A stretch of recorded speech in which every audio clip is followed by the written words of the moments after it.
Hello everyone, I'm Admin1 of NEFX and welcome to the stream. Today is November 3rd, 2022, and today we're going to pick up where we left off with the text piece that we were in the middle of yesterday that expanded further on, I guess, the concept we had explored the day prior in a now completed text piece regarding basically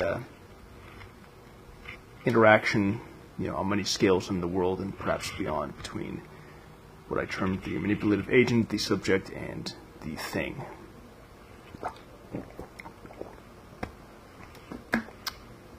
This time I already have everything nicely prepared, so we'll get into that and then we'll start, at least from the beginning, in creating yet another piece featuring Eddie Dingle in the recordings. So let's get started, shall we? Alright, so left off in the middle of a sentence. I tend to not want to do that because sometimes it's hard to keep a hold of the ideas that I was in the middle of fleshing out before. They can be kind of slippery little fuckers. So let's see where we were at. So this is aided both by the token portrayal of help and humane tenderness in the form of allies or fellow innocents, and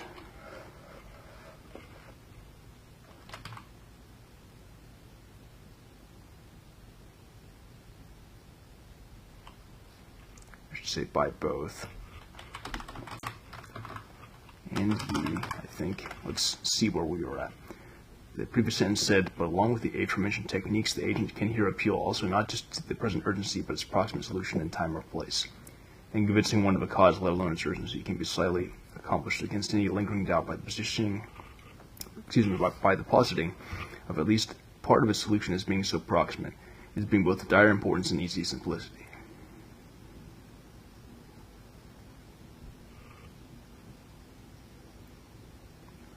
This is aided by both the token portrayal of help and humane tenderness in the form of allies or fellow innocents, and the, I suppose, providing of crucial in the moment immersion in the task. It's both the task itself and the subject's survival. So pretty sure we're over halfway through this piece. See that again. That didn't take so much time this time. Actually, I'm not experiencing as many delays as I was before already. Let's see how many pages this takes up, basically. I'm guessing close to 1, but not quite. Yep, I'm alright.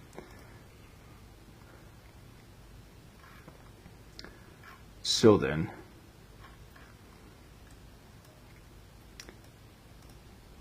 I think I picked up where I left off with it, but I'm going to try and expand further still. I think there's still more to be said on this, in a way there always is.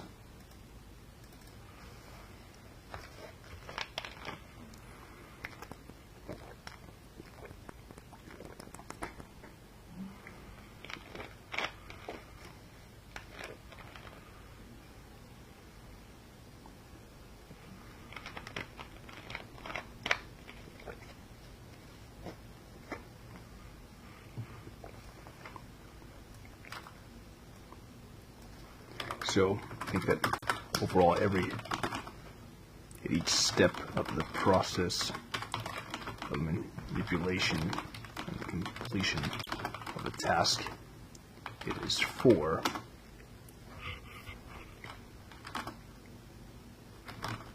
the same aforementioned rhetorical techniques must be employed time and time again in relation to the at least supposed stage of the tasks.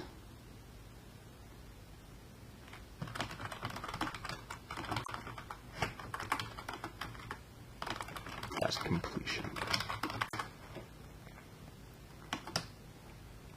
There must always be simultaneous utmost urgency and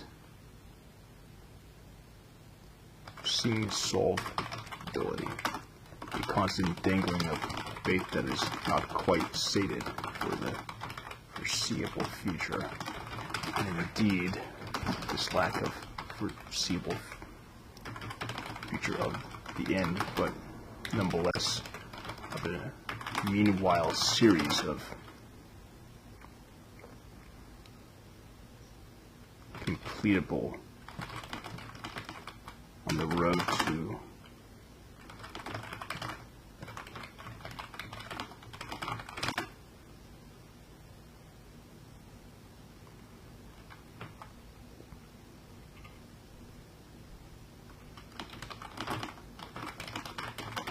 manipulated subject. Okay. Alright, already getting back into the flow of things.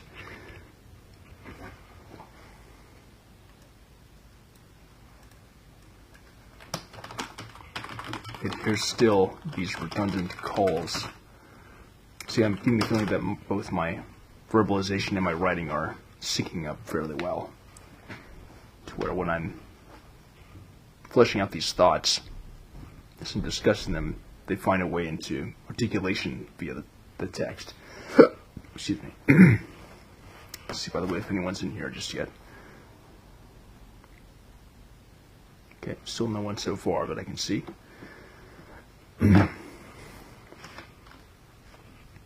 Here's still these redundant calls. Require sustenance, credibility by the giving of details.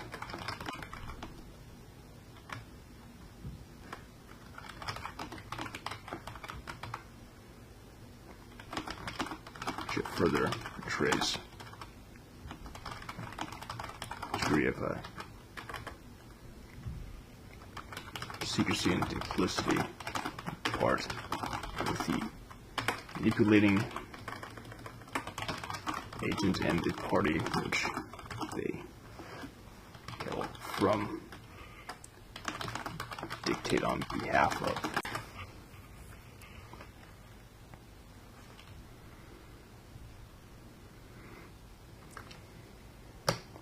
To this point, issues that are cast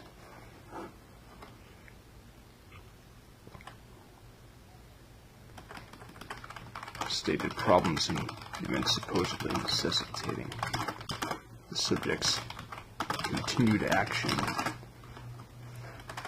can be portrayed in such a way as to legitimize extant institutions and power structures such as the agents may hail from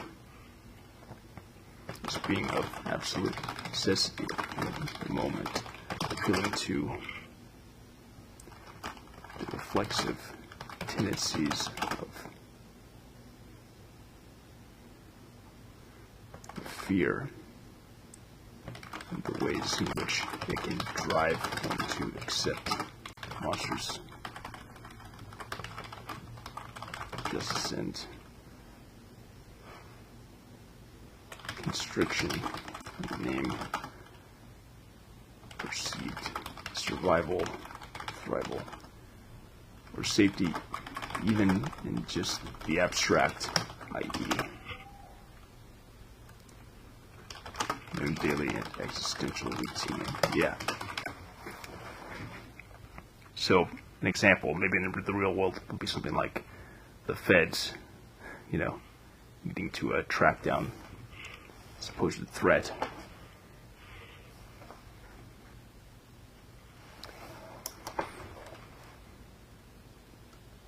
So, further still, that very same fear that I covered in this last sentence could be posited by the manipulating agent as being something itself instigated by the threat that supposedly necessitates, warrants, justifies, etc.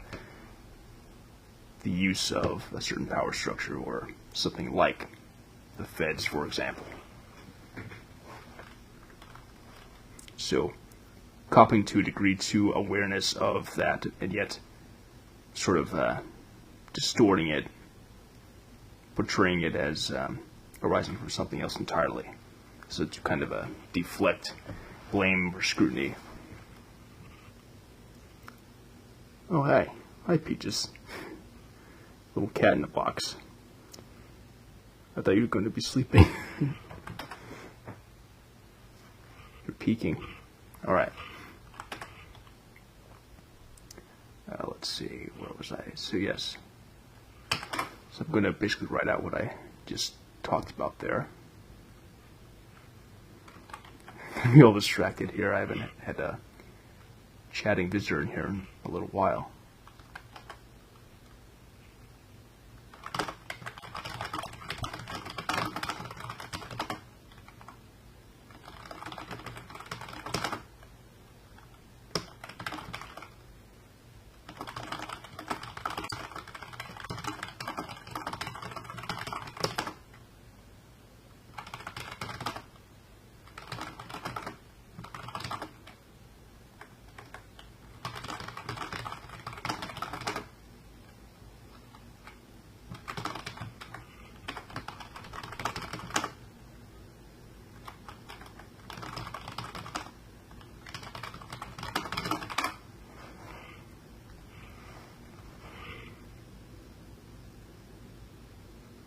ASMR.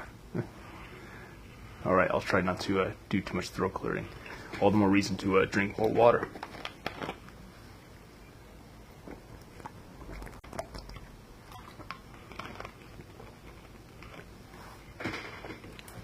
Not just for the pleasing sounds, but so that I can keep my throat clear enough. In fact, I'm going to up the ante by making sure the water is warm. And maybe for that matter, you can hear some of the water pouring sounds that would help you.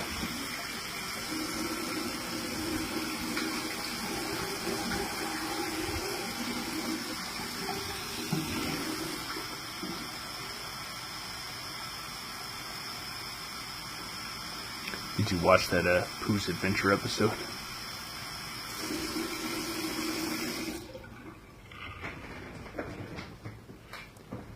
I don't know if I could watch that while falling asleep because it might just make me laugh.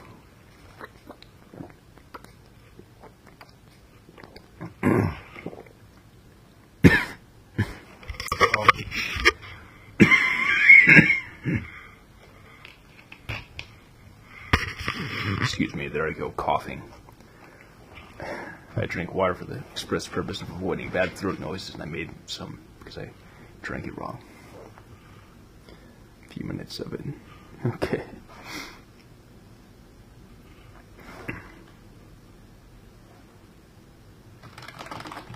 These many tentacles. Okay.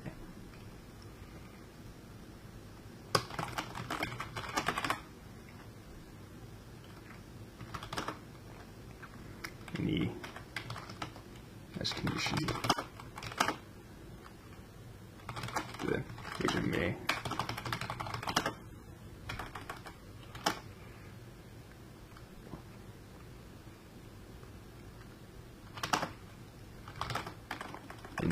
Let's see, in the masses, basically.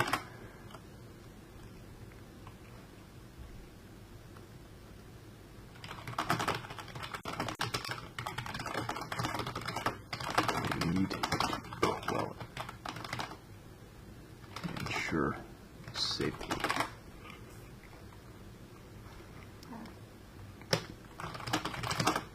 These rays portrayed possibilities.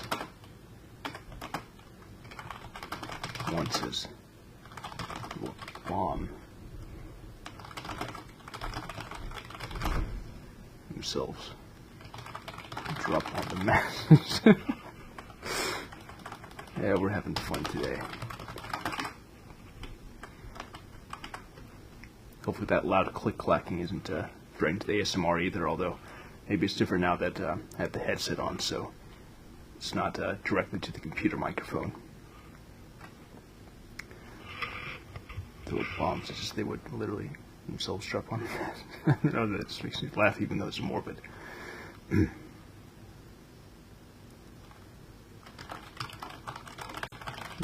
Funnel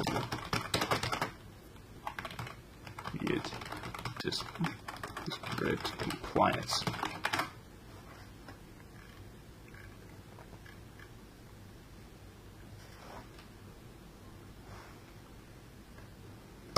This coupled with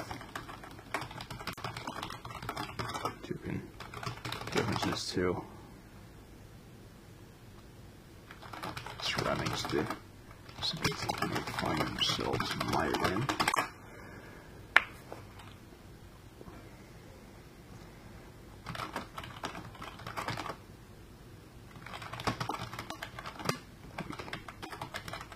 Human or broadly sensitive entire scheme. The subject is mired in.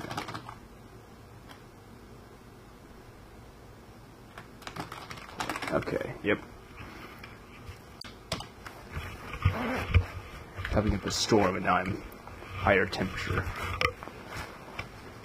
Okay. Yep, that's 1.5 pages already, so I'm just going to briefly read over this. Check for any errors, then it'll be set. So in the running or serving of legitimate systems and power seizing operations, the manipulating agent is at once beholden to both delegating tasks for supposed key importance and quite clearly withholding information and explanation onto those that the agent has tasked. For this meaning provisional, here we go. Who knows, maybe one day I might just give up on proofreading and I'll just release it as it is, write down the spelling errors. Although I could see how that could, at some point in bizarre comical fashion, lead to something bad where somehow the wrong word is formed on accident that changes the whole context and just makes it a laughing stock, so we'll see.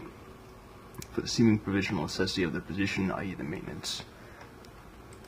Yep. I love fast typing, and especially on this external keyboard, which is a bit more rigid and kind of harder to get the presses in. Maintenance of such system requiring constant upkeep and underlings by ingrained dependency on these things, or even just appeasing those who outrank them in the system for their safety, forces them into this awkward, revealing, paradoxical, and jeopardizingly revealing quandary. See, this is kind of fun. The distance between what is revealed and what is quite conspicuously not revealed, and is even outright hidden, may be buttressed by the same air of allyship and shared history, as would personalize render as tender and humane the brutal and transactional nature of the agent-subject interaction. This sort of thinking can even extend to the admittance of the fact that entail the hinting of others, i.e. an explanation of the former fact that are then not revealed as the manipulating agent, and perhaps by extension the system they hail from or for, further pulls back to reveal the web of infelicities and contradictions in which they are mired, should the subject have not only the eyes but the foresight to see, such as may be given in these writings. See, these are getting better. However, to be successful, as has historically been borne out, the manipulating agent can still draw this back to a narrative of necessary and urgent progress that is both more desperately calling to the subject and yet more sallow by their incompliance thus far at the same time. This naturally gives the lie to the masterly culturally conditioned notion of the thing, generally system leader, figurehead, cause, etc., being inherently of utmost strength and praiseworthiness, even by supposed biology or divinely right, yet which relies on the nominally weaker in order to thrive, if not outright survive. But along with the aforementioned techniques, the agent can here appeal not just to the present urgency, but its proximate solution in time or place. And the convincing one of a cause, let alone its urgency, can be slightly accomplished against any lingering doubt by the polishing of at least part of its solution as being so proximate, as being both of dire importance and easy simplicity. This is aided by both the token portrayal of helping humane tenderness in the form of allies for fellow innocents, and the providing of information crucial in the moment of immersion, and attached to both the task itself and the subject's survival. Okay, so far so good. Almost to the end. And of course, mumbling that fast, I lose enunciating ability.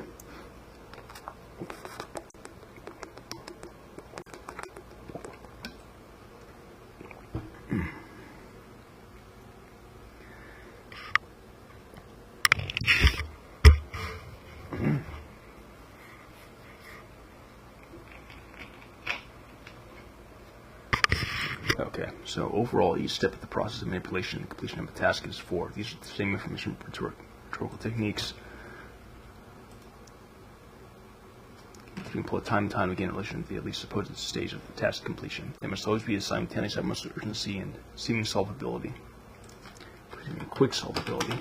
Here, that clarifies it better. A constant dangling of beta that is not quite stated for the foreseeable future. And indeed, this is lack of foreseeable. Or saveable for the foreseeable future. Maybe not the foreseeable future, I guess. For the near future.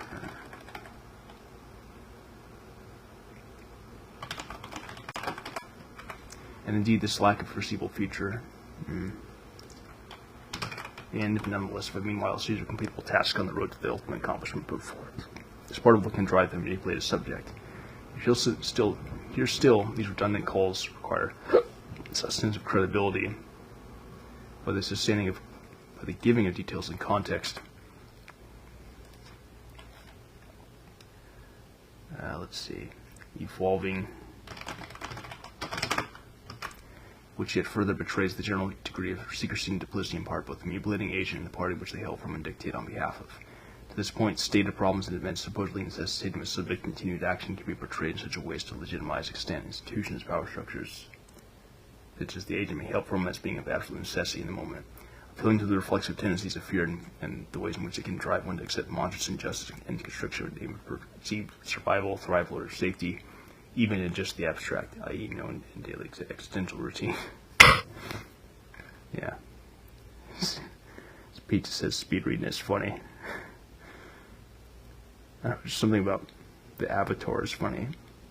Like, it's obviously in their name, but it's a bunch of peaches. It's nice. Let's see. Further still, the manipulating agent may cop to an unawareness of this degree, yet in part due to by their very temporary not fully understanding it, deflecting this fear as being largely instigated by the vague portrayed threat that supposedly necessitates the system in place in its many tentacles. For that matter, any mass conditioned fear that the agent may identify in the masses could be portrayed as necessitating the same system out of a need to quality and ensure safety. Various portrayed possibilities, dropped at once as though bombs which they would themselves literally drop on the masses, can help further mentally funnel the subject. That's stupid. It's weird. Can help further mentally funnel the subject into immediate and desperate compliance.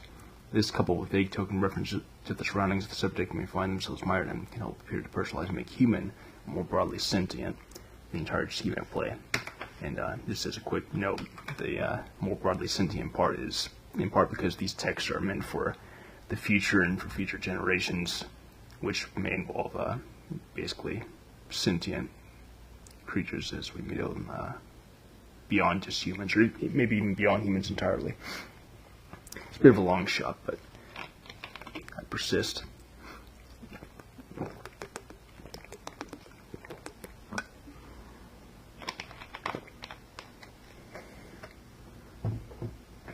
Alright, so that text piece is complete.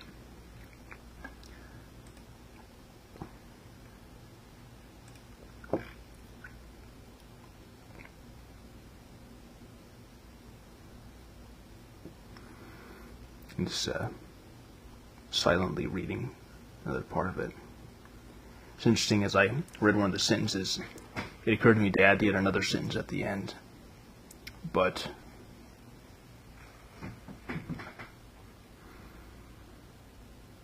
I lost it. Like I said, they're slippery fuckers, these thoughts.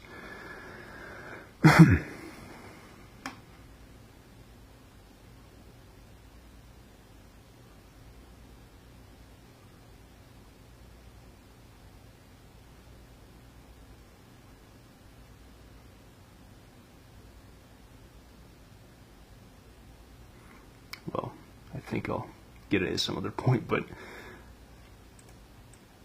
since this is a theme that I'll no doubt continue exploring in future texts, given its relevance to many things, I'm sure something along those lines will come back to me. I mean, I may start on another text piece by the end of the night anyway, and then maybe over the course of that, it'll come back. But first, let's load up Logic Pro X. I mean, let's get started on a piece that features Eddie Dangle.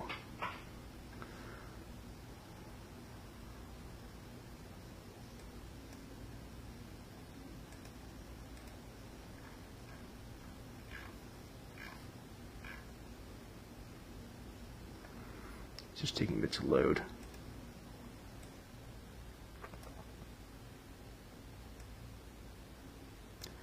Anyone out there who's reading, or excuse me, watching, I suppose you'd also be reading in this case. Let me know if you have any requests for subjects to write on. No guarantees, but I'm open to some suggestion.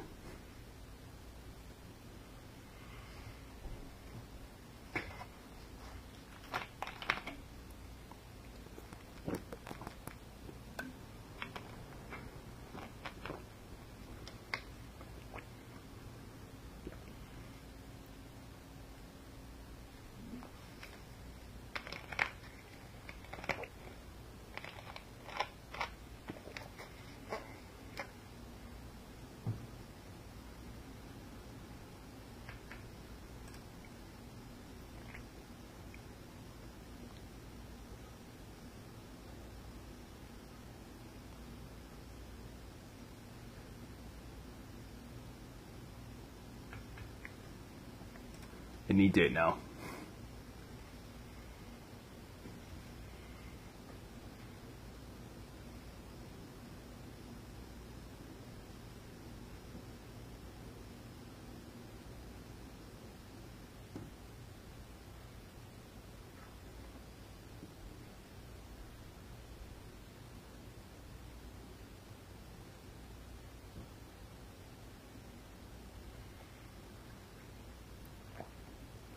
We'll see how well you could even hear the music through the headphones.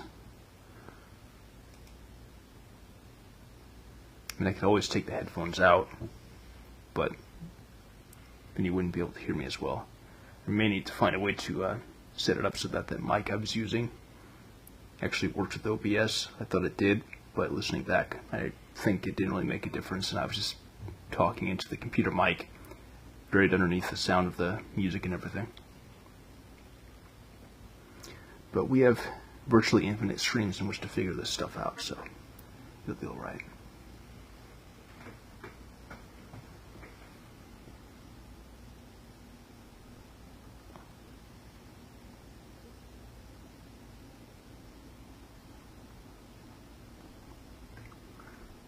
Alright, it's almost close to being finished with loading the audio file.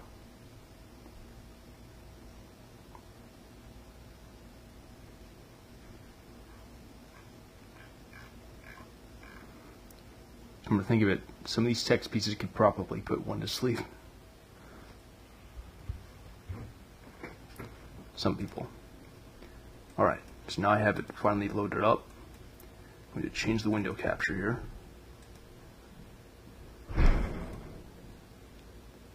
Okay.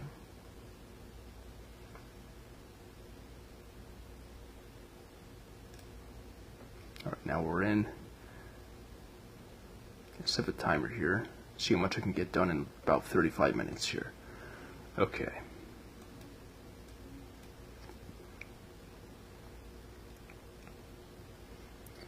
See how many blobs basically we have. Audio regions. See, I've still this big block over here. Unexplored territory, this untapped trove of treasure. We're going to sift through to find the gold. Alright, let's hear this part.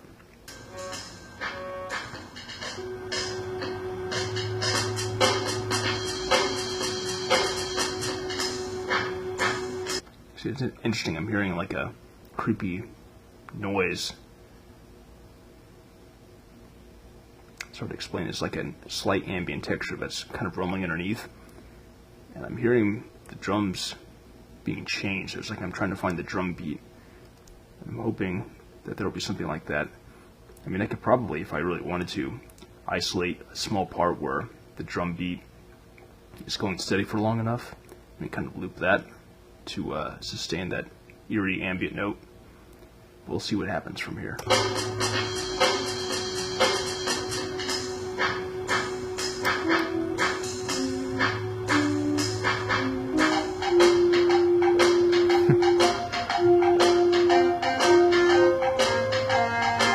Here we go to another swing part like you heard in the last track.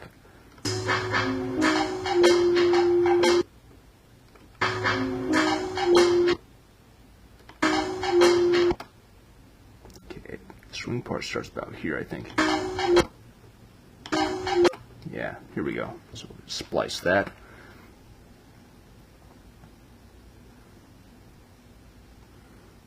Yeah, let's see what part of this I can make kind of solid and looped.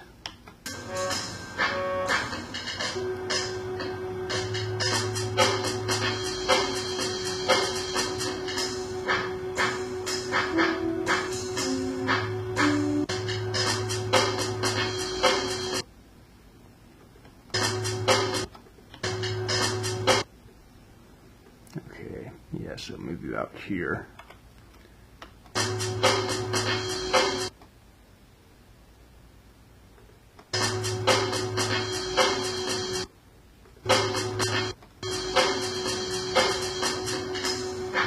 It's like I'm switching between drum beats so fast that you can hardly lock a beat down on here.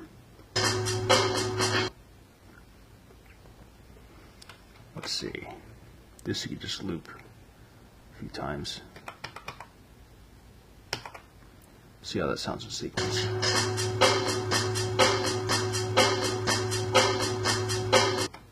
Yeah, it sounds pretty solid.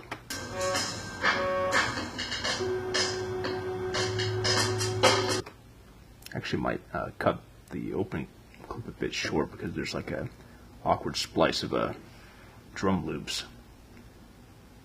It's not often that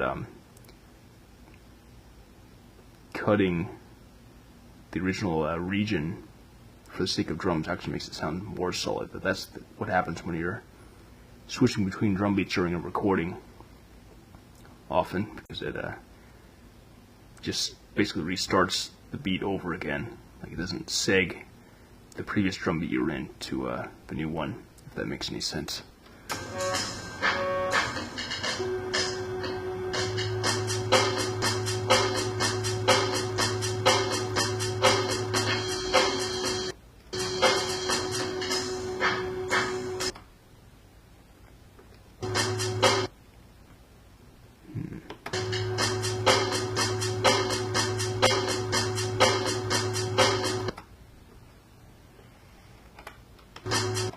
Actually, I could even extend the soft opening intro by including about the second half of this region, pasting it on to one of the two ends of this one.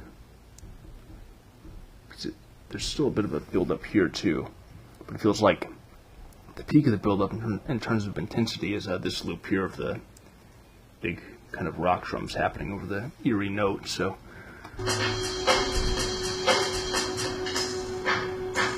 yeah, it starts right about here.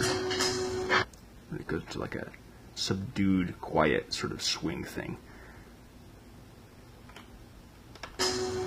which kind of foreshadows the more exuberant swing part to come right about here, where you can see the bigger blob, bigger sound waves. I often call these things blobs just because it's funny, but mainly the sound waves, you know, especially the louder and bigger they are.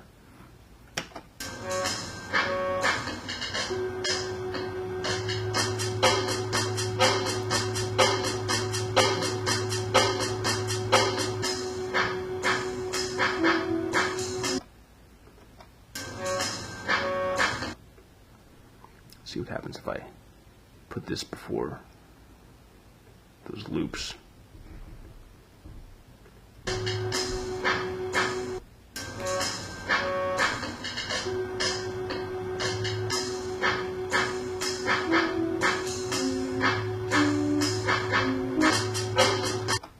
Okay, I'm going to cut this one a bit short too, so it segs more smoothly into the big beat.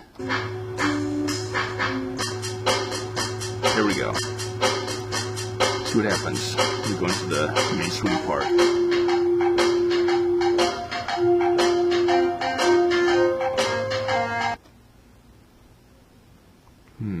Let's hear that back again.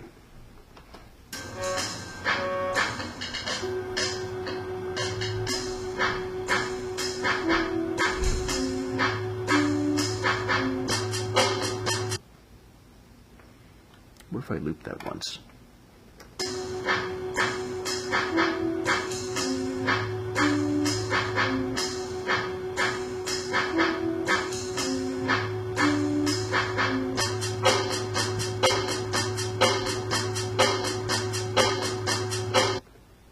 Loop that one more time.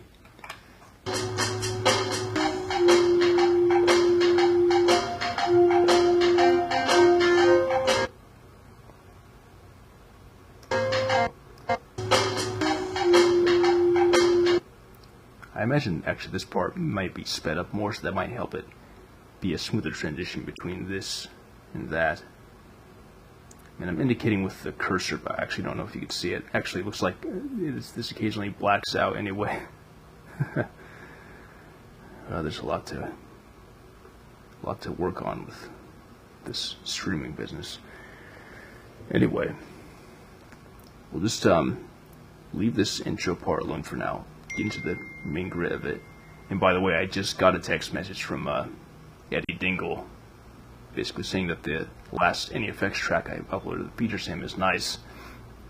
I think he's been enjoying this steady supply of new NEFX tracks featuring him, and there's still a lot more to come. I'm at a point where I'm about averaging getting put out one a day, but anyway, no more tarrying. Time to really get into this one here. We're at about the start of the meat of a track, this big open swing part.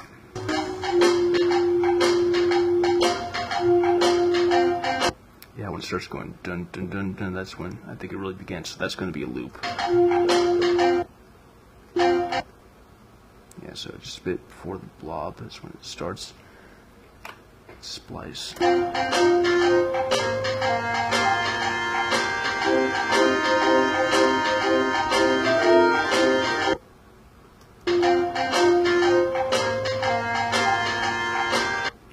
It can be a pretty short loop.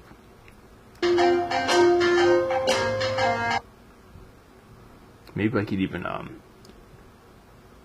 change the pitch of some of the loops so it's sort of like almost like a 2-chord motion, since the phrase is pretty short as it is, so that alteration in pitch between the iterations could be its own riff.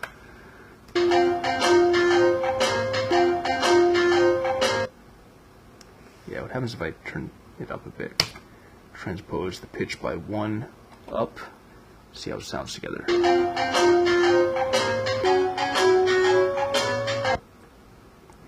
Yeah, let's give that a shot. Look that a couple times.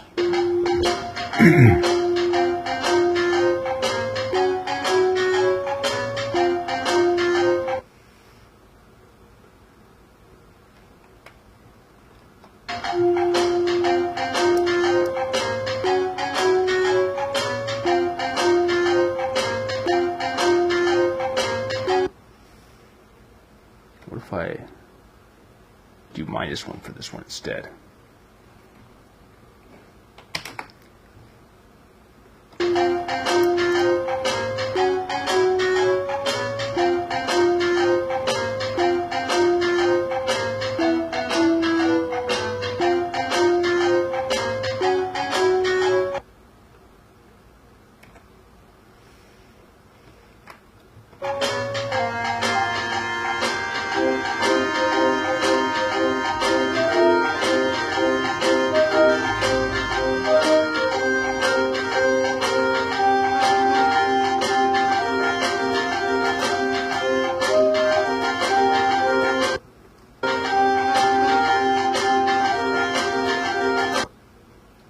Okay, so I'm hearing like a pretty long phrase that, moves smoothly and logically between different chords that would sound good loops. And it sounds like the tail end of it is actually kind of like a crossover into a newer, shorter riff that keeps repeating as I think Eddie starts doing chordal variation over it. So I'm going to loop the big long part and the short one after. And what's cool about this is that it's another instance where like the essence of the riff is kind of conveyed within the 4/4 time, and so it allows it to be kind of an odd signature in a way that complements what came before and what comes after. So let's see if we listen back to this again. I'm gonna pinpoint where the riff should end, I think.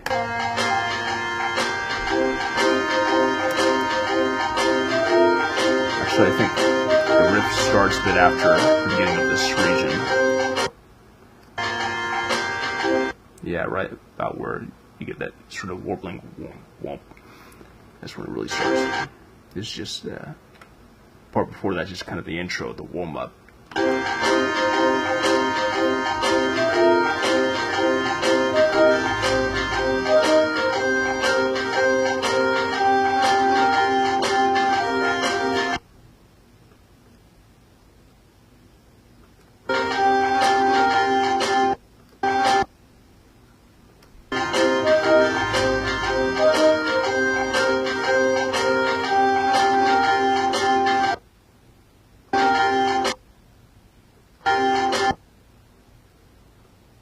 Yeah, right about here is where it ends.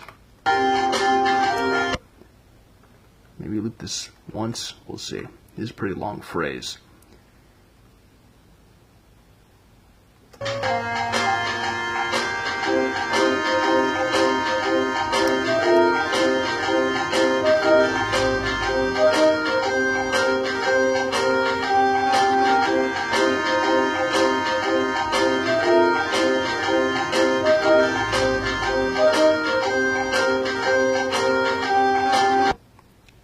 Actually, maybe I could loop the tail end of that, just so that the return to the beginning sounds a bit more coherent.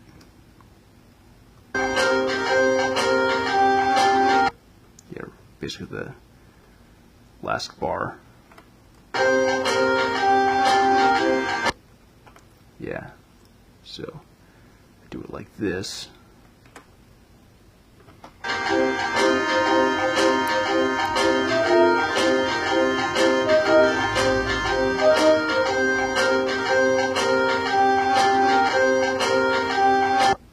Yep.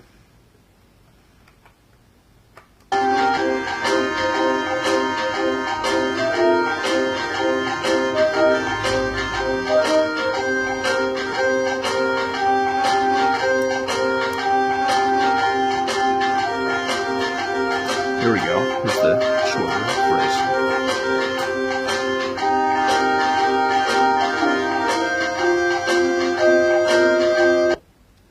So that part can be looped too. It's kind of funny. This is reminding me of like Roadhouse Blues or something. It's like my own twisted, fucked up take on Roadhouse Blues.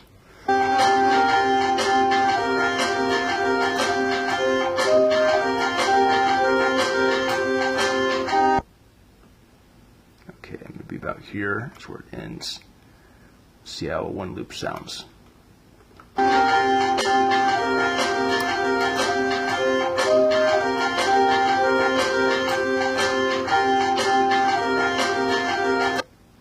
See what happens if it's a bit shorter.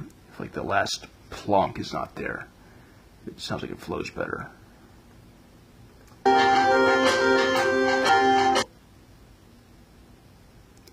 Okay, it's a bit more. Okay, that's a bit too much. Start adding a bit more back.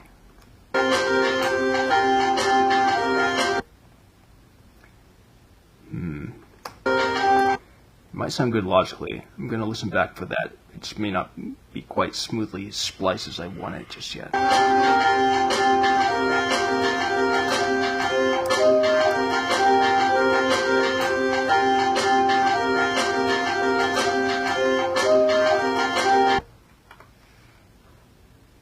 Yeah, maybe the issue is that they need to extend the beginning just a bit more. I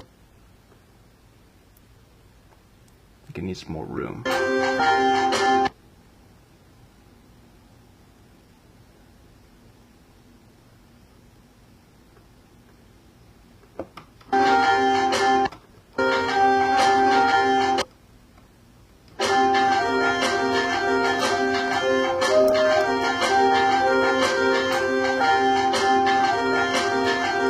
Good enough.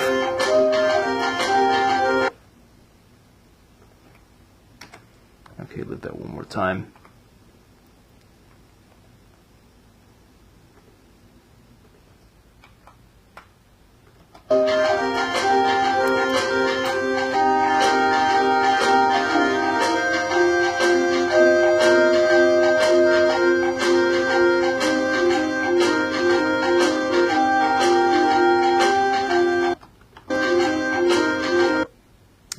about here is where it starts to get redundant. So.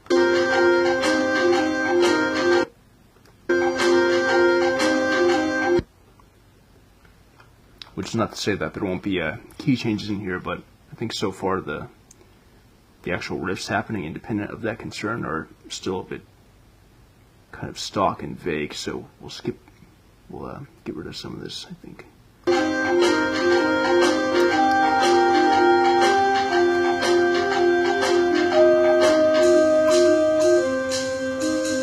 Okay, drum change.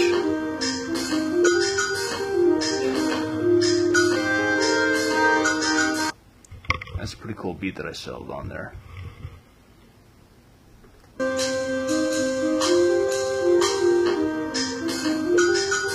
Starts from about here. The start of the kick drum. Maybe this could be about the part where I think about changing the scale. Done that a couple times already, of course.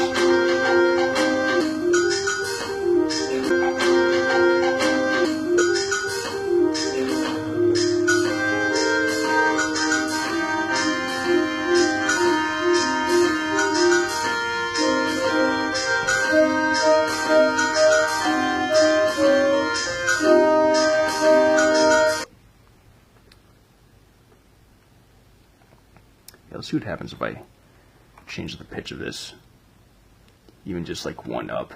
We'll see what 1 up sounds like. Actually, maybe we'll try 2 up since we already did 1 up. Maybe they'll add more variety and substance. Yeah,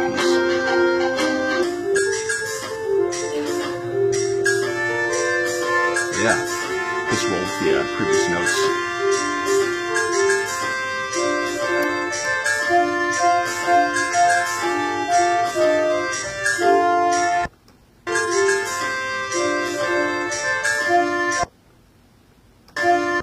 I think this could be its own kind of short looped riff too.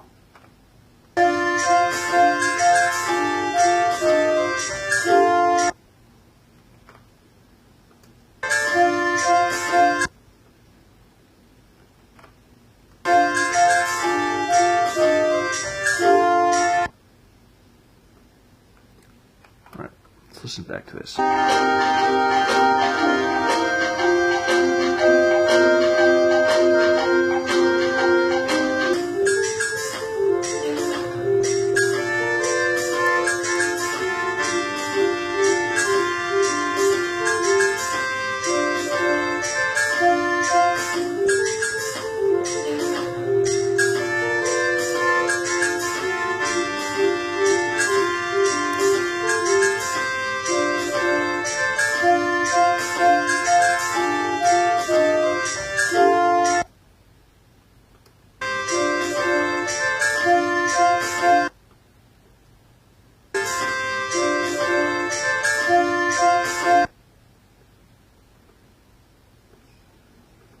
I'm gonna make this like a 6/4 thing.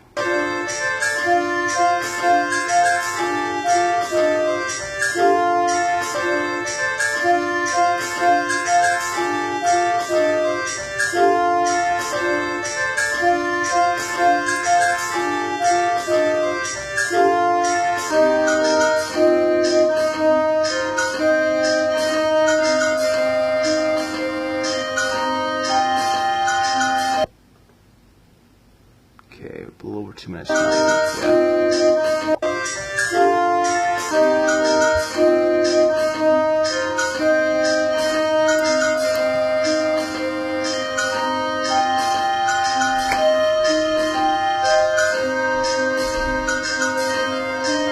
Will fly.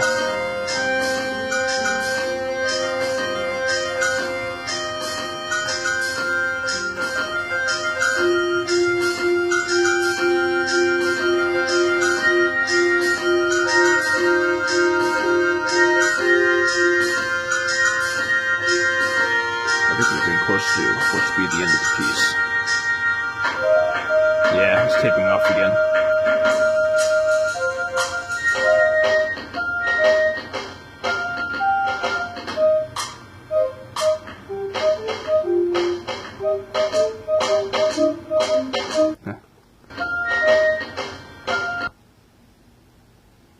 Maybe about right here.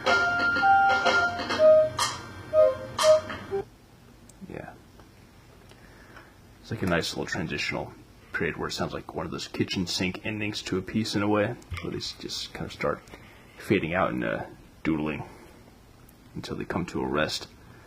Yeah, I think that's what it is. See what happens if this is just one above instead of two.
Writes itself, basically.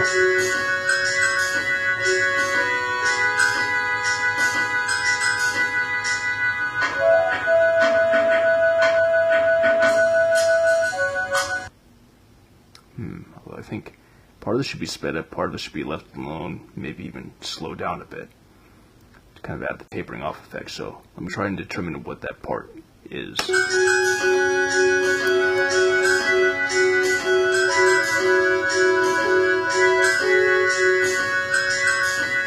Yeah, I think right about here, where something kind of cuts out and it gets more spacious.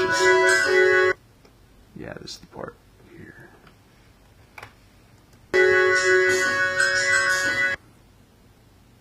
That part should be, I think, no more faster than it is now. Maybe even slower, we'll see. Let's listen back.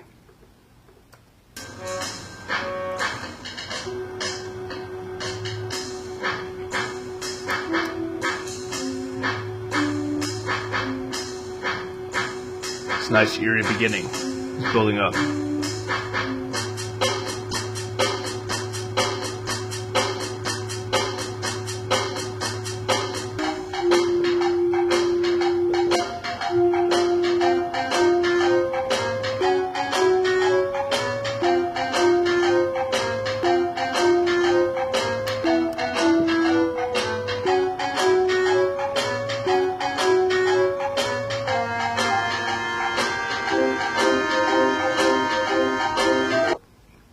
This part can be sped up. Then we'll see how well it segs after the eerie intro, where it starts to pick up on the drums. Especially seeing as that build-up drum beat is more straight and this one is more swinging. So you have to look in some ways to make it fit.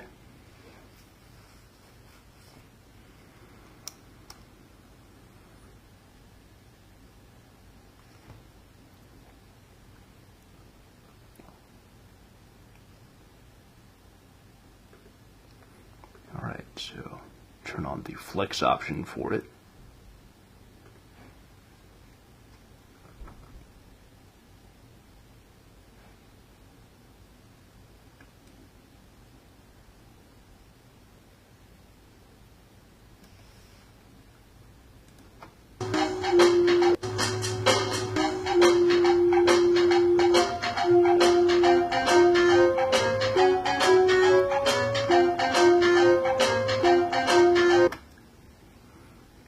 Let's see, can make it even faster, see what happens.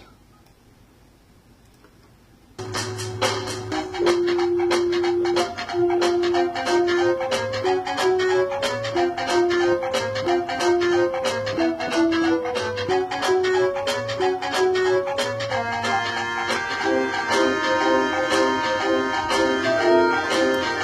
make this part faster too.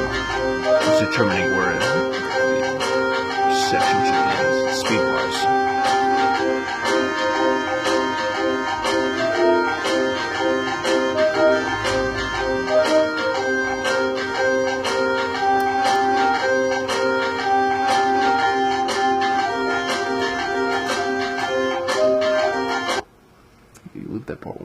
time, and then I'll make this one whole section. Part after may still be pretty fast, but I think less so because the node density is higher. It's a bit more exuberant.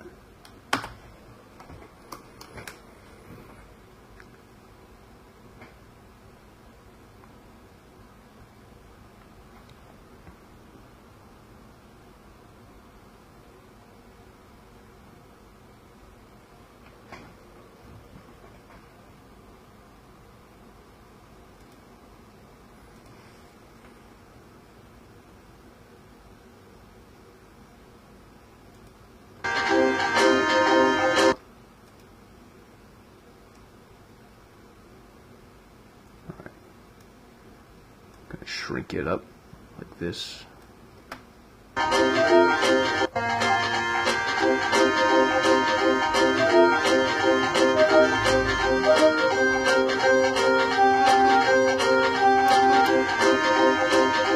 Listen back from the beginning to see how this flows together.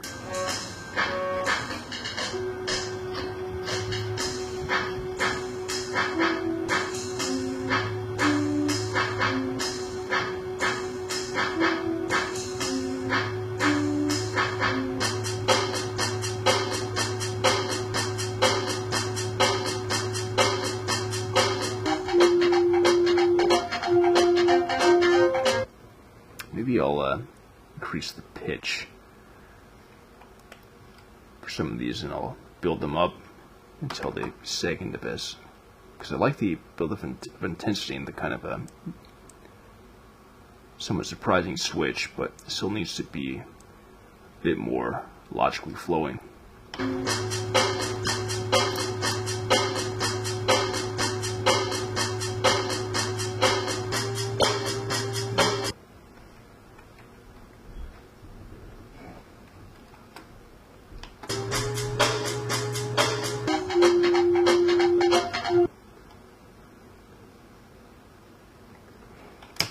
Set to 3.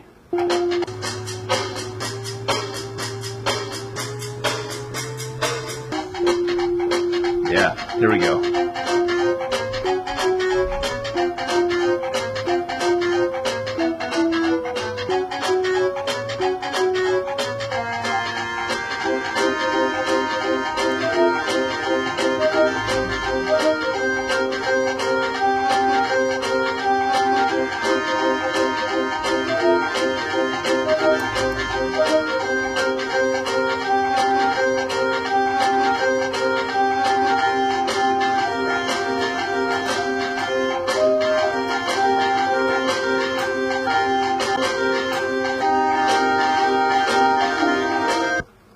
This to be joined and sped up a little bit, but not as much as the preceding ones.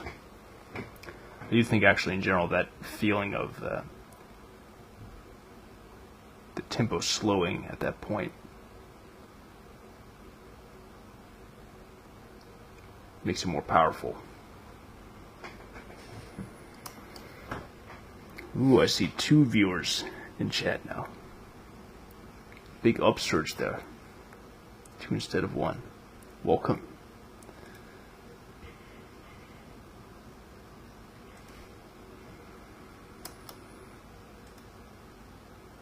Alright, converting this to a flexible region.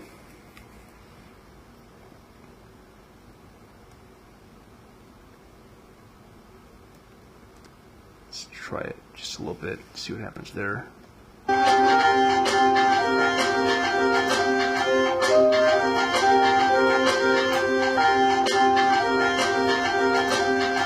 Just a little bit more. Okay. I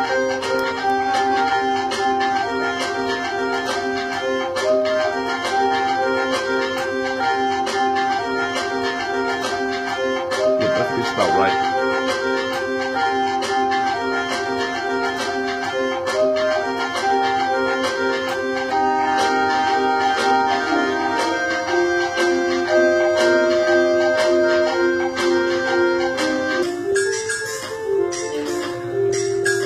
I think that one I'll leave as it is because there's kind of a pretty big glissando that's a bit buried in there, but that I want to keep the definition for, so That is, I want, it still have like sonic definition. That's what I mean. And it does continue the trend of slowing down. I think this is the part that I'll speed up again.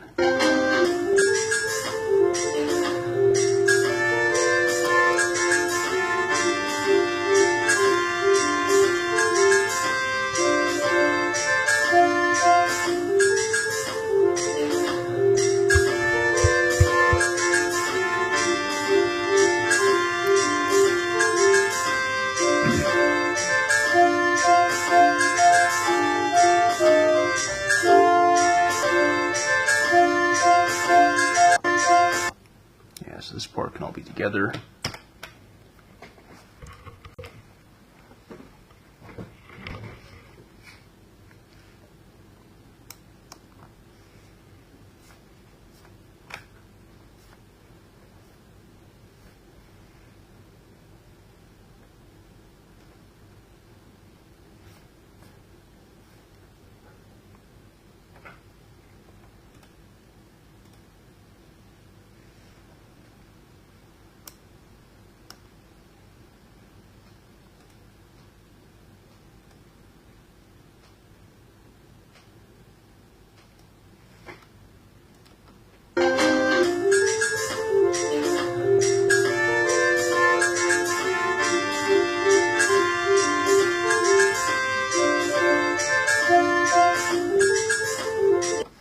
Still be sped up a bit more.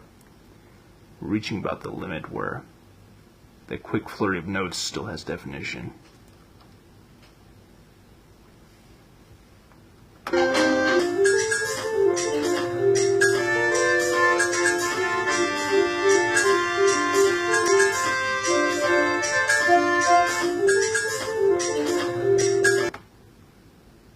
Let's see how these sound together.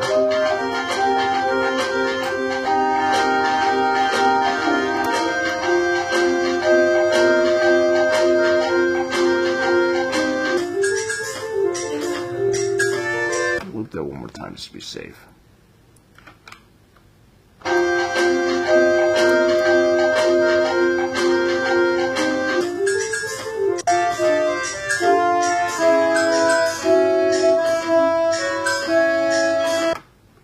Yep, let me just, oh, timer's up, but I'm very close to being done, so I'll just finish it up.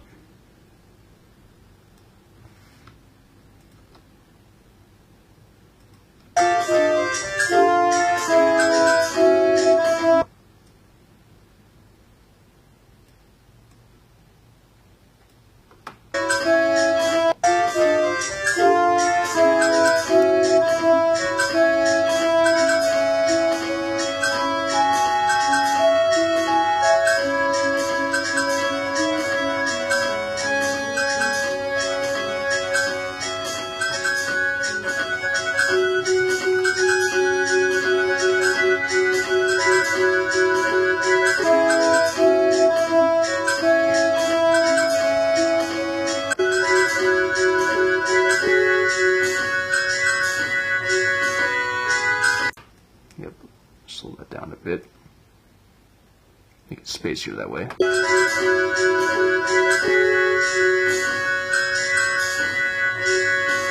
Ooh, it makes the drum sound more powerful, like a dissonant war drum.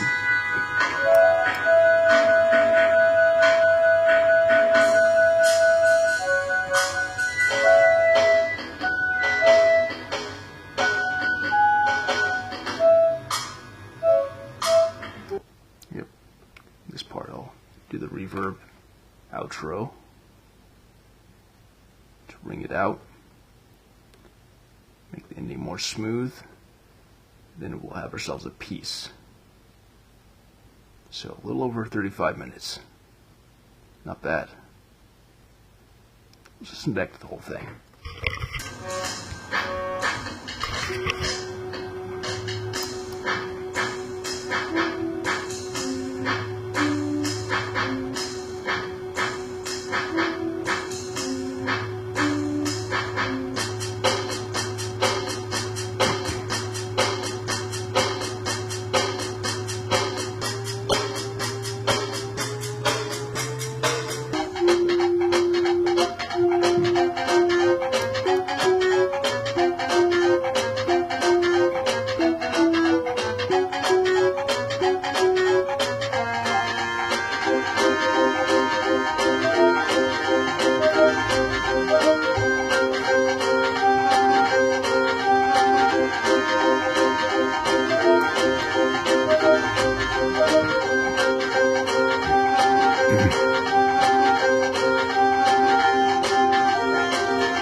this in the reverb zone. All right.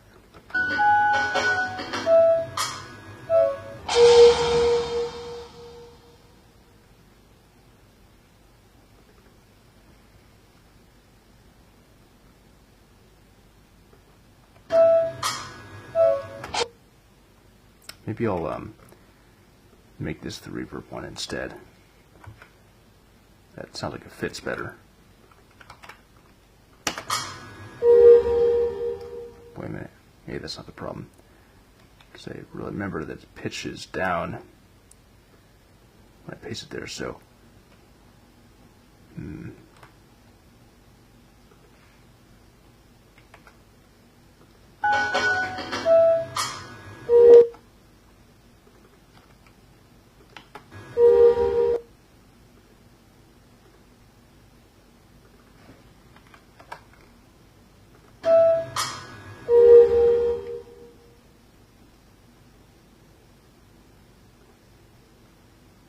It just sounds different each time. Let's compare how it sounds in here when it's up here where it's supposed to be.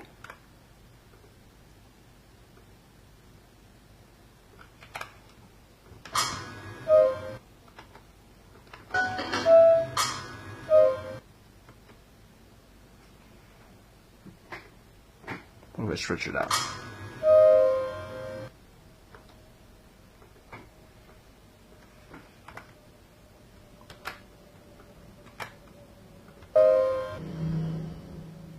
Yeah, that works.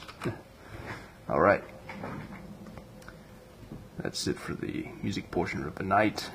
I'll be right back real quick.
Okay, I'm back.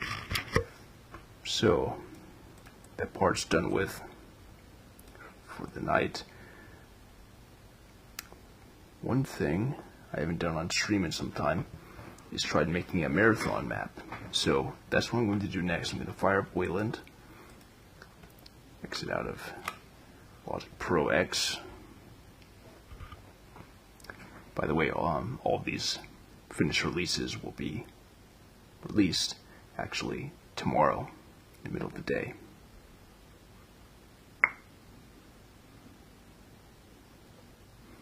So just waiting for that to load up.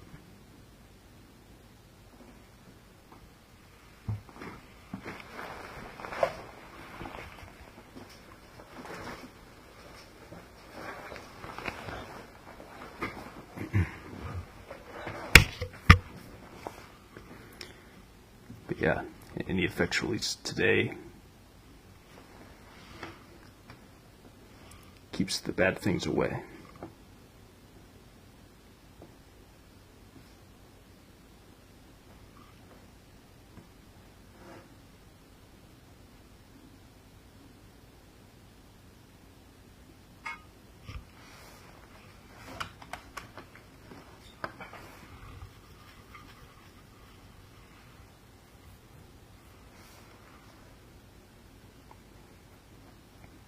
So I'm thinking I'll make another key finder map. Actually, maybe I'll do a path sifter for now, because key finder maps I want to take the time to modify in advance. That is, the template that I used to make them, I want to see about modifying where I keep a script inside that makes basically all enemies allied with each other against you, since they found a way to make that happen without it being so imbalanced.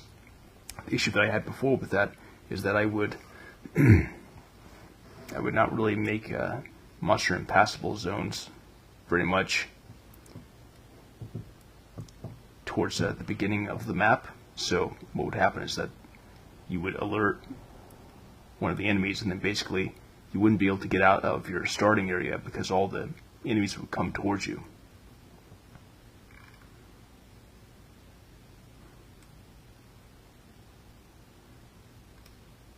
And so, because of that, I decided on just making the enemies like default with each other, and thus there was a lot of infighting, which is kind of cool and certainly funny. It definitely makes the levels more visibly doable, but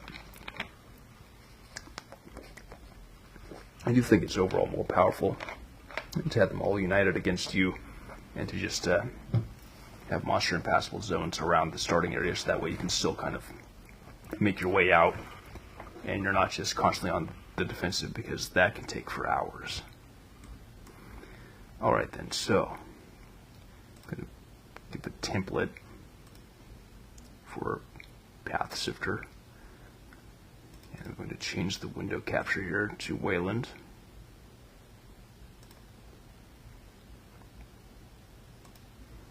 Right now it's just the blank grid, but going to ALF1, let's get to the path sifter template.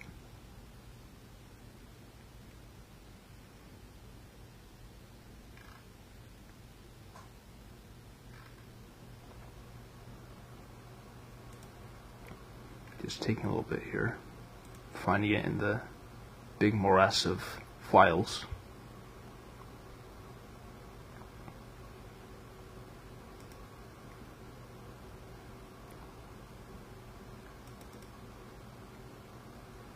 Okay, this should be the right grid here. Yep, path sifter, so you can see what I'm working with here.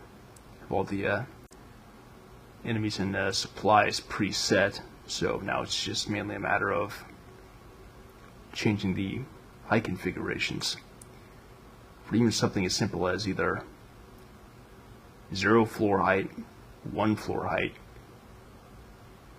and 0.4 floor height for blocks, basically akin to like the barrels in Wolfenstein 3D, and then 1 world unit high ceilings. So yeah, this will be another sort of Wolf 3D style level, but as you may know, even just from the main campaign level that's included by default with Marathon Path Sifter, that's not the only thing I'm going to do with this. There will be more maps that give you the opportunity to basically play pathways with height variation, you know, with big cliffs and everything like that. As some of you may be aware, there have been some Marathon maps I've made that have made use of the most possible height in the engine, as well as the most possible space, like I'm using here. But for now, we're going to scrub out a fairly standard barn burner, so to speak, NEFX barn burner. So first, going to save this as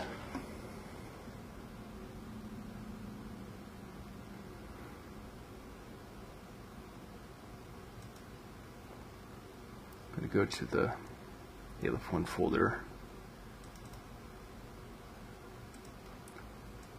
path sifter stream is what I'm going to call it. It's the first of many of those. This is just like the working title.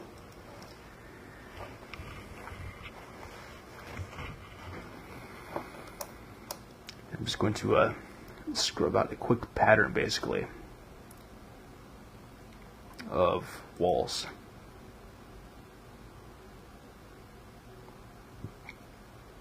I'm not going to be very rigid about it. Inevitably, there will be some polygons that get deleted for smoothness of engine, basically, but by and large, it's just going to be a painting in the grid. So I'm going to add one floor height here. I'm going to start filling in that way. Let's see what happens if I more or less do this according to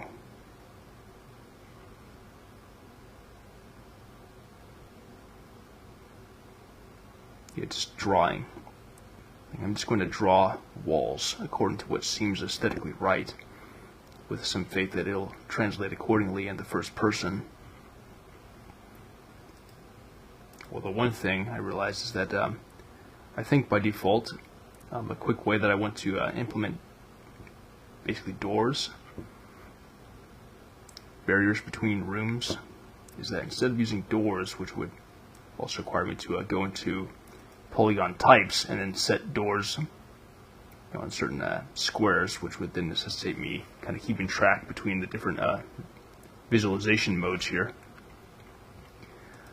I'm going to stay in the same visualization mode of height, and I'm going to add -1, meaning like a little sinkhole, and I'm also going to fill that with water. So generally speaking, enemies will stop before they drop into the water, and that will be the functional barrier. But in order to do that, I actually have to make sure that the liquid's automatically set, and it's not. So I'm actually going to go back to the template and fix that. As such, much of this will just be chatting, really. So I set the timer for 35 minutes. After I'm done with the mapping portion of the stream, which won't be as fruitful as future ones, but I think will be for the good long term.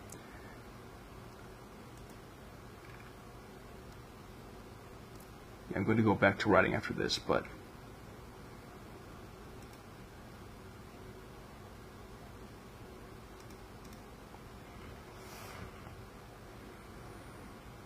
yeah, this will be sort of just chatting, ruminating. Whoever's out there is still hearing this, watching. We'll just add a simple water. Going to paint all that in, so it's just going to be a height of 0, meaning that as long as the floor is there, you won't see any water, although you'll probably hear it.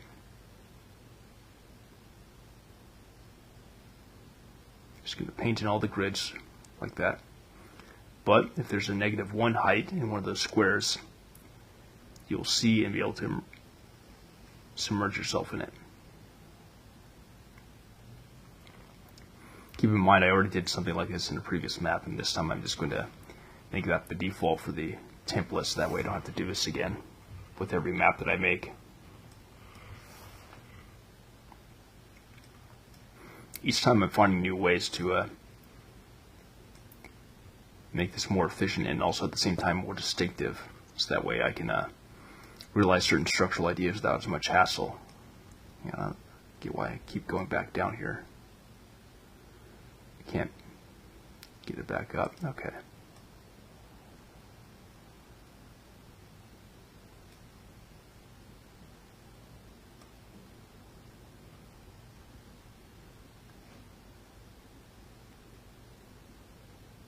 Of course, I'm making exception for the 4 ends I have on these maps, which are the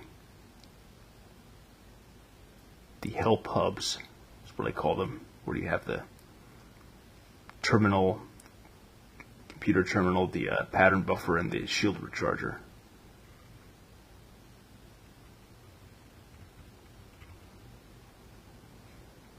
Well, I'm at, I don't know how well you can hear it, but I'm actually going to start playing some Bowl of Heaven. I initially thought of putting on some more of those immersive ambient sounds, but I think this time I'm going to do some Bowl of Heaven. I'm going to play the latest album by them, by Neil Keener, basically, which is called The Undifferentiated Waters. Okay. So yeah, you probably won't hear it too well, but maybe you'll hear it faintly. This is, I guess, primarily for me here.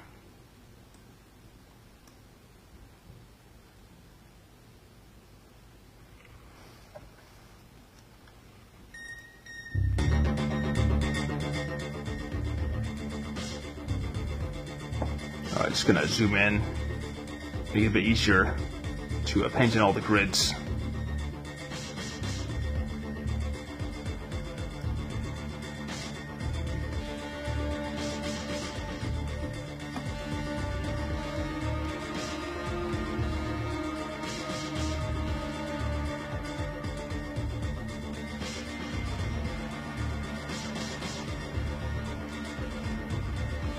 One of the things that I've been hoping for lately that I sort of brought up to Tree Llama, the main one responsible for this wonderful program, is that I would love for there to be configurable preset platforms like there is for liquids here, where you can specify so that some are like doors, some are more like crushers, some more like elevators, etc.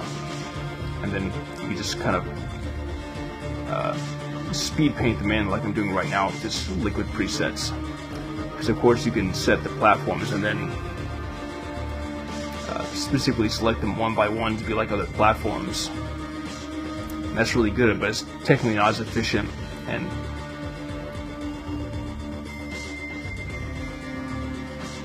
sorry, I thought I heard something in the Bolt Heaven track. Yeah, anyway, it's certainly not as efficient, and it would just be good to have a template saved off that had some of those presets available.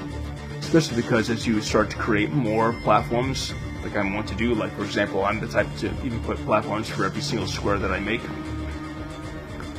As you get on and put more and more platforms, it can sometimes become harder and harder to select the right platform to base the current platform you're configuring off of.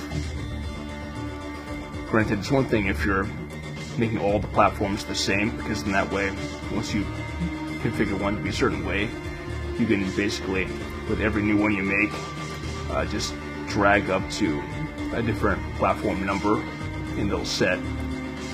I realize this wording is very cryptic to those who aren't already familiar with Wayland, but those who know will know what I'm talking about. However,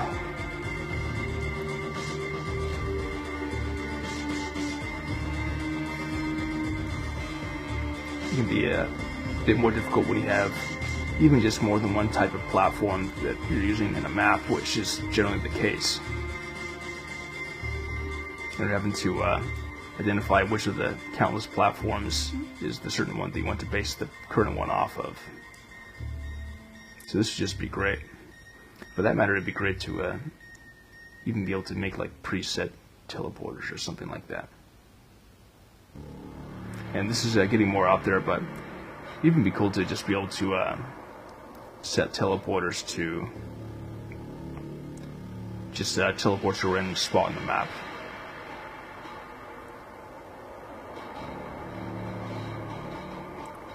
Like even whether it's just the same platform or same polygon every time that the teleporter, that each specific teleporter sends you to, was determined at the start of the game at random, meaning that each time we launch the level can be different. Or if it's something like every time you play the game, every platform can take you to a random spot each time. Again, that's kind of cryptic wording. It may make more sense to people who are already familiar with Marathon and Aleph 1 and Wayland and all the other good stuff.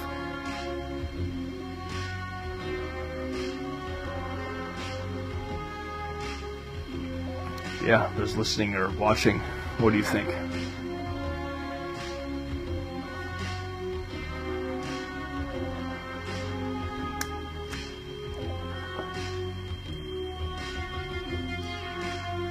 Let's get this sort of nook here.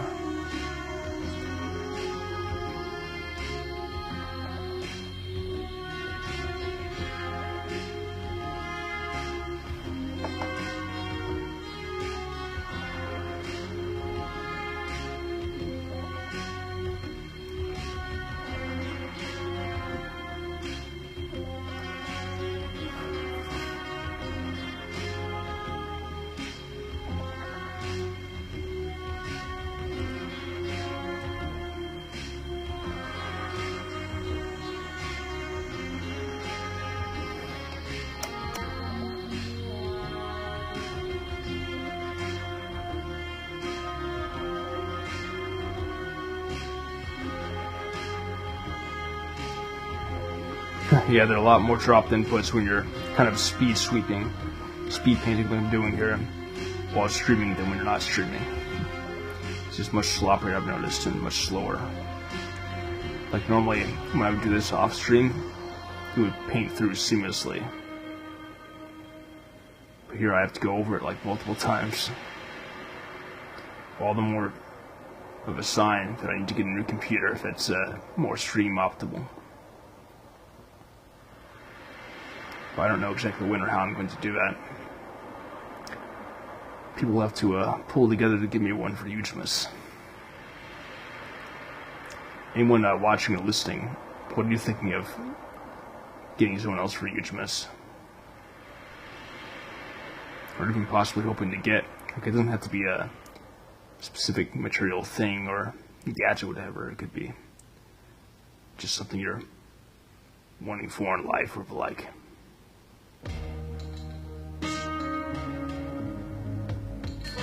I already know what I want in that regard, and I'm getting it pretty well. Maybe getting someone some Heelys soon.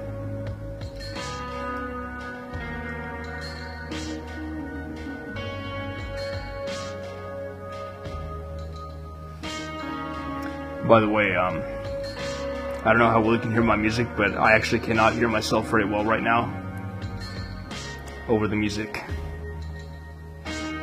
So I'm just kind of trusting that I'm speaking loud enough but not too loud.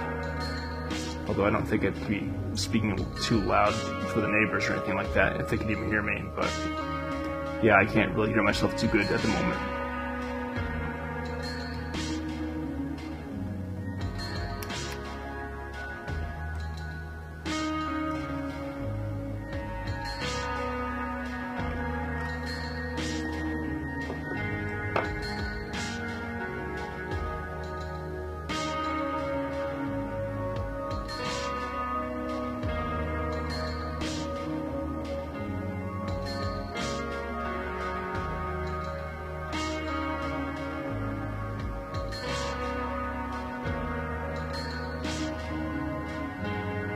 Clear up all these gaping holes here.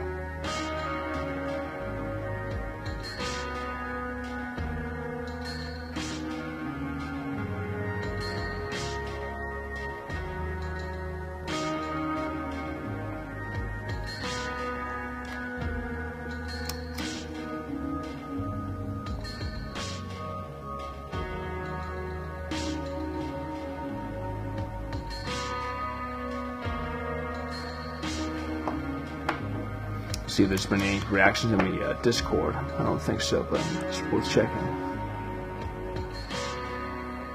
So far, radio silence.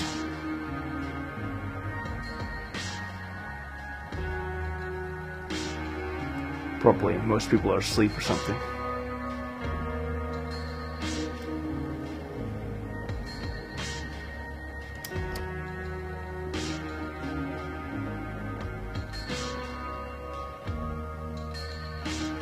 Okay, I'm going to save that and then scroll out, zoom out and see how much more I have to fill in. Scroll majority, but I think I'm making fairly good time.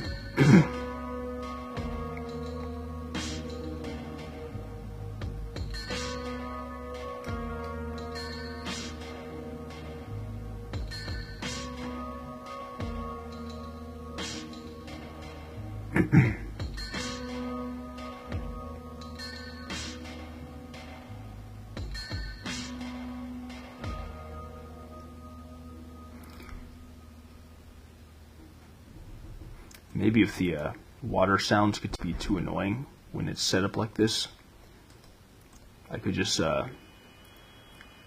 patch the template also with a sound file that, perhaps among other things, meaning it could be adapted to over time. It could remove the ambient water noises so you're not hearing them all the time, but for now we'll just bear with it. Excuse me. Hope I didn't wake anyone up.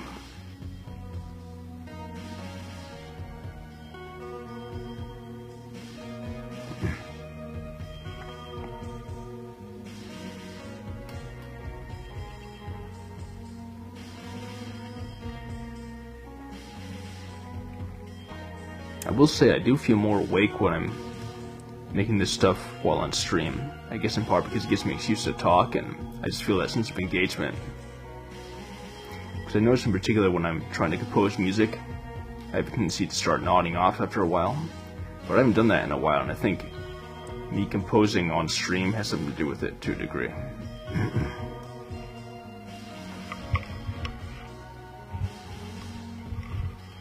Sorry, ear itches.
Alright, getting pretty close to finished here.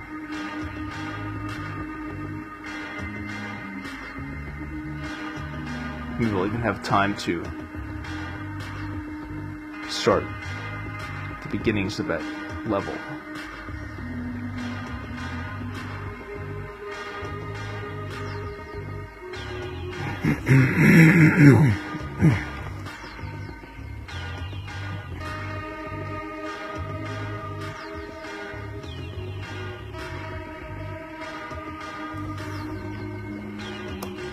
I was also thinking, to the point of speed sweeping, that'd be cool to have a feature here where you can speed delete, basically.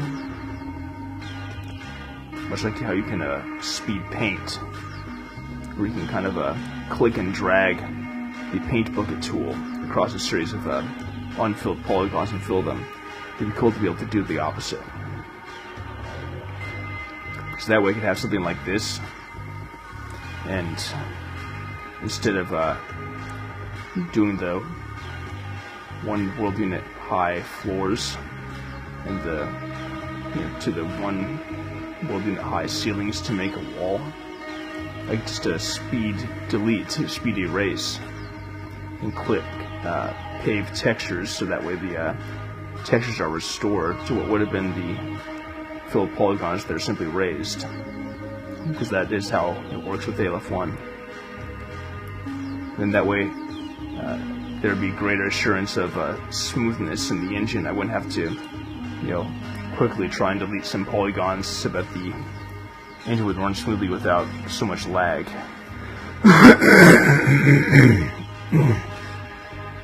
Of course, I say all these things, and it makes sense that they weren't implemented or even thought of to be implemented in the first place, per se, because the program wasn't made with my sort of maps in mind. The sort of maps I make weren't expected. So it's like I'm sort of exposing the limits of the engine, which, again, it's not to besmirch Sri Lama or his wonderful efforts in this wonderful program, but certainly the way that I map has brought certain things to light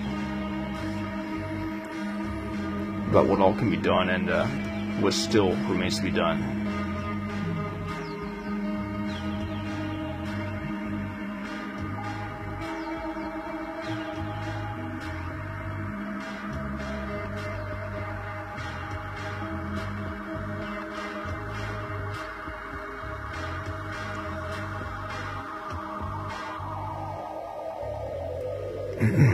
Save again. Alright, almost done filling this whole thing up.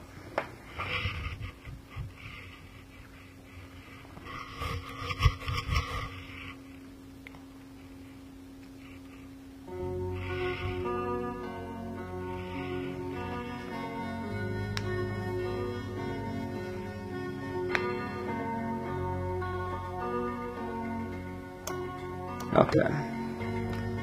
The cool thing about this water trick I'm doing is that it'll technically mean that the level has height variation, It won't just be one height. Even if you don't count the 0.4 world unit high blocks that are raised for basically turrets and the like, ramparts or whatever. There's still the -1 world unit height floors where the pools are in.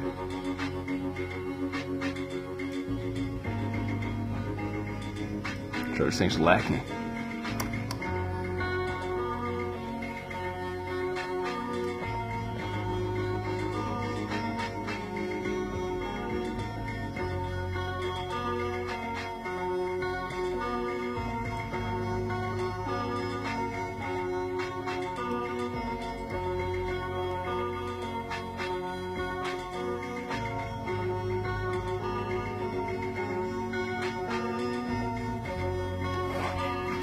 By the way, I'm thinking actually that I might do another huge story page construction stream, like I haven't done it in almost 3 years. I think that'll definitely bring the asses to seats for the streams like never before. The other time I've really had significant viewership, relatively speaking, is the last time I did that, which was really early 2020, before shit like really hit the fan. And also when I live streamed my playthrough of the last huge level, basically the 4,352nd one.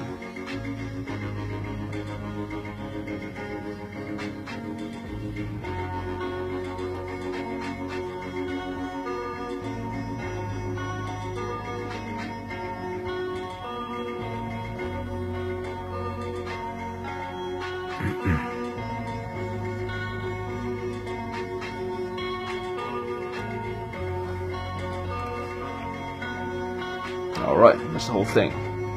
So now I'm going to save this. I'm going to overwrite the save for the level I was about to work on. Start working on this one, since I didn't really get started before I realized that it would be best for me to get this part out of the way.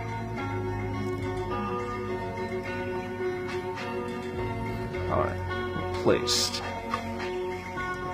Now then, let's get back to where we were here. Let's paint in the walls. And then wherever there's a door, I'm going to paint in the -1. And there'll already be like a makeshift door there that the player can still get through should they fall in to that pit, because they can just swim right out of it. You know me, I like to put in a lot of effort into finding ways to get out of putting in a lot of effort. But it's still genuine effort and good and what gets done here. So don't worry about it.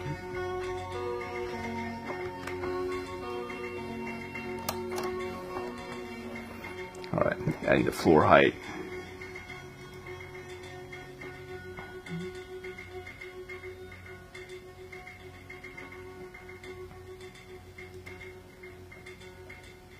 Still have a little less than 10 minutes. Okay.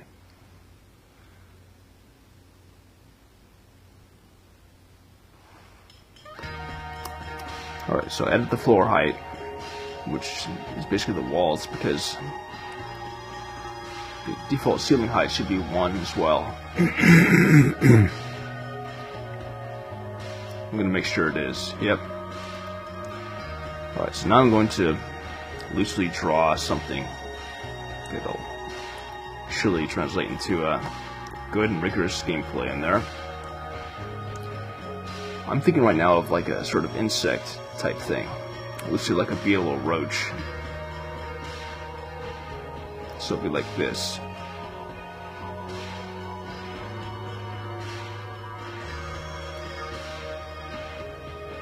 Yeah, drop a lot of inputs there, so maybe if I zoom in. I just tried to draw an arc and it just gave me only the 2 ends of the arc because of how much lag and dropped inputs there is here.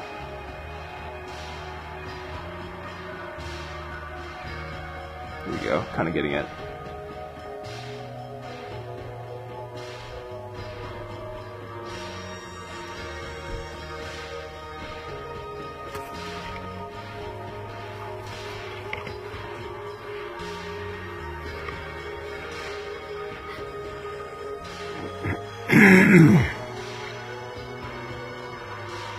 And sort of like antennas here, sort of curl, even like a little spiral on the way.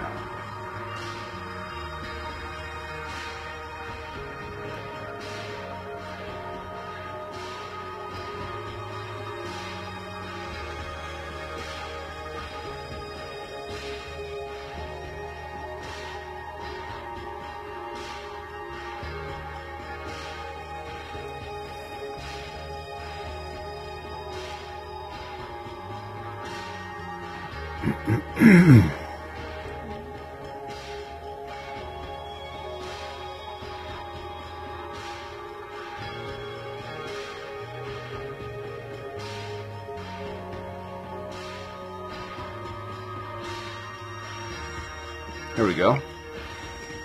So got that.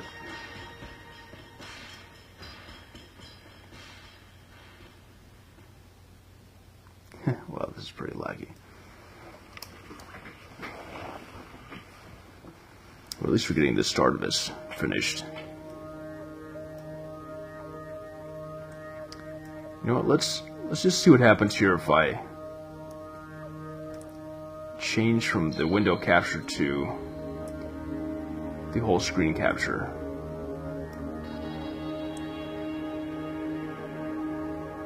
I think that could work fine for this.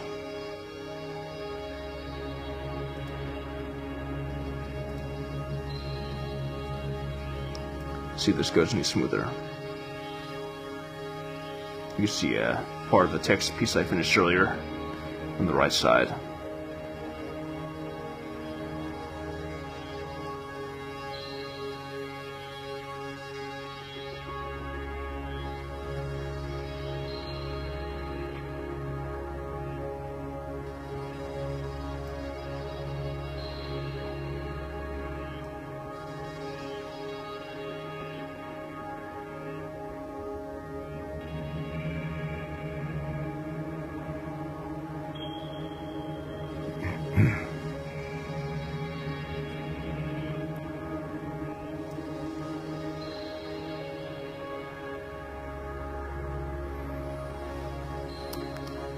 I'll try to get some like kind of half spread bug wings here.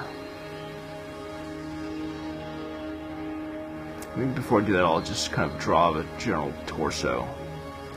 That's easy enough.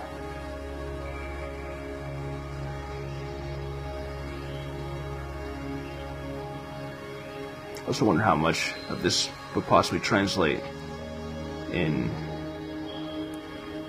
the game, like in the overhead map, since of course that has different logic for how much details it displays and why.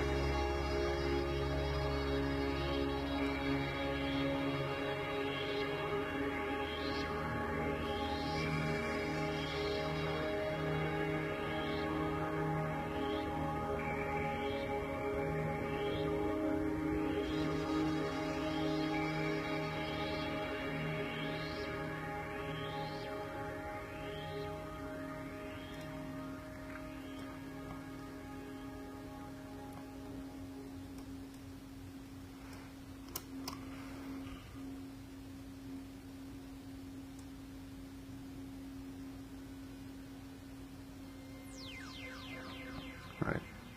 Gonna have 6 legs basically.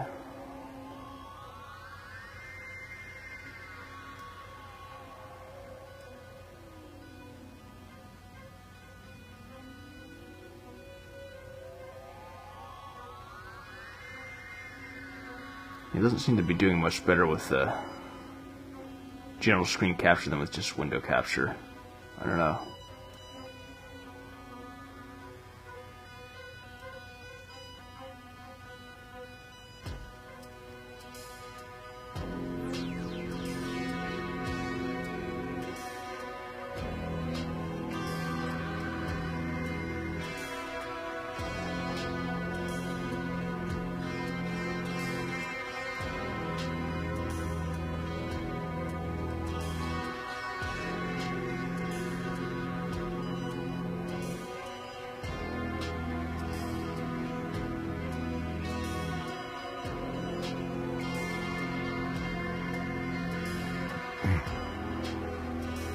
See how that looks.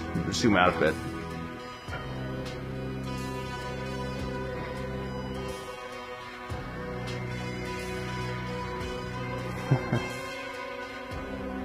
We'll have little bug eyes here.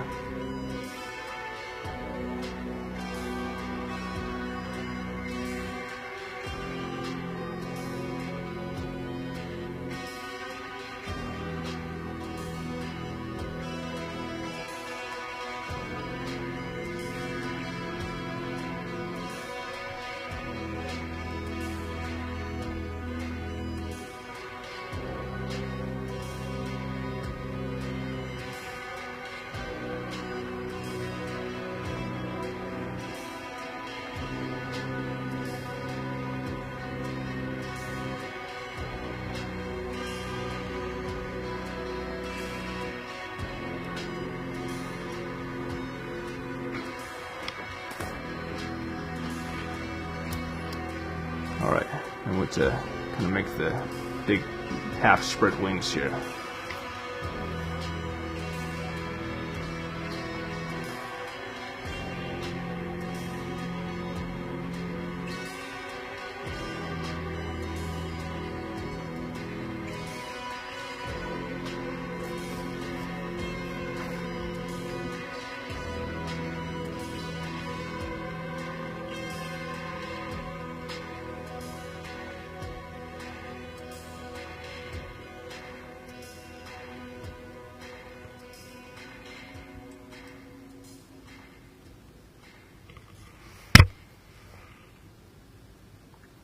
Obviously it's a very crude design, but it can translate to something very interesting in the game.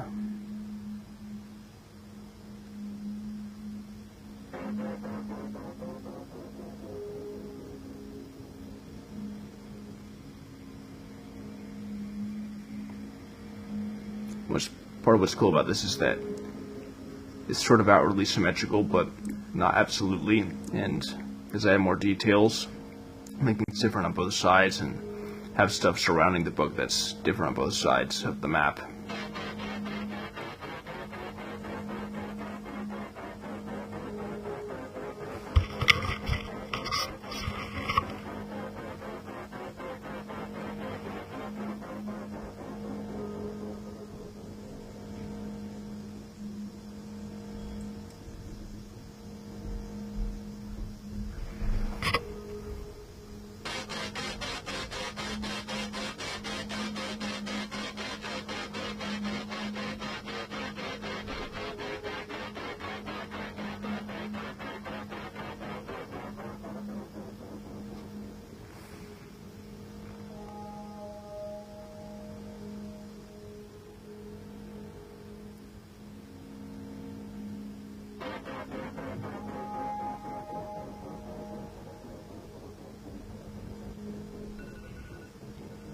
Alright. That's it for the mapping part for today. It's a little lamer than usual, but it'll be better next time, I'm pretty sure. And I already got a pretty nice part of this map done, so.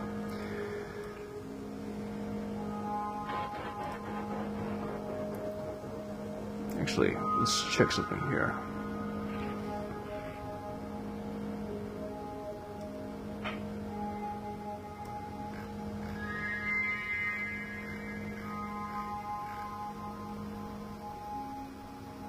This album is almost done, so I think what I'll do is that I'll keep mapping until the album ends, and then I'll go back to writing. Oops. While I'm at it, I'll just go back to the window capture.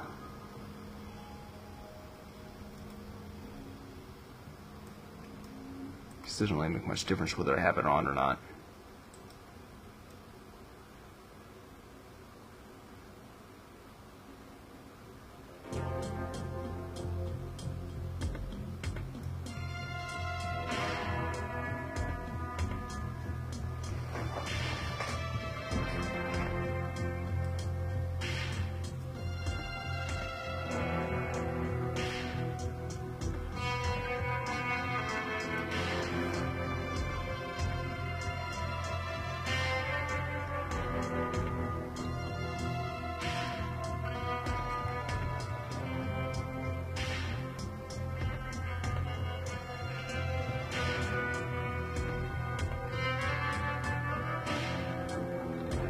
Actually, I think getting to the point where I should go to bed.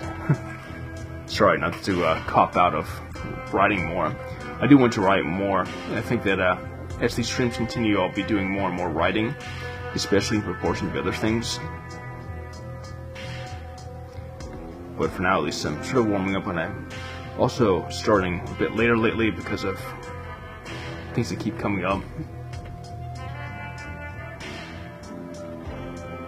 But yeah, in future streams, the writing will become more and more prominent, especially, you know, if I'm reaching a point where, say, during work days, I have enough downtime in which I can squeeze in other inventions like maps or like music.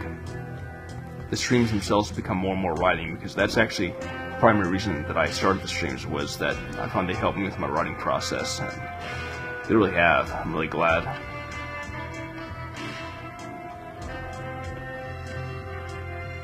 I have kind of a weird little drill butt here.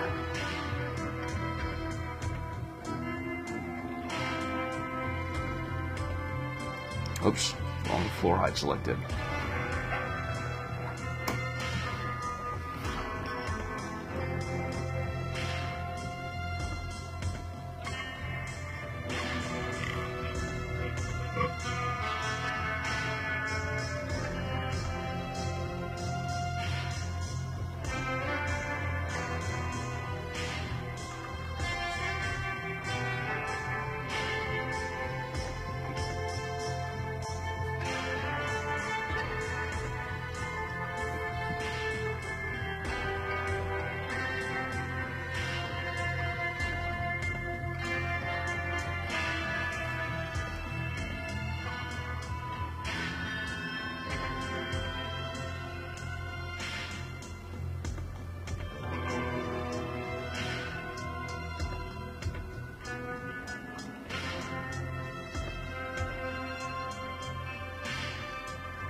This could be sort of like,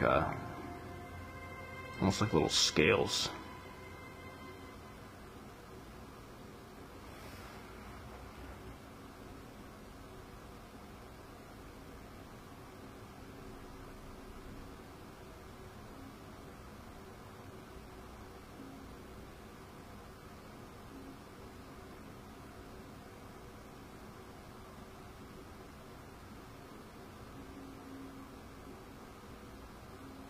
Here we go. Here's an example of a general symmetrical pattern being kind of broken.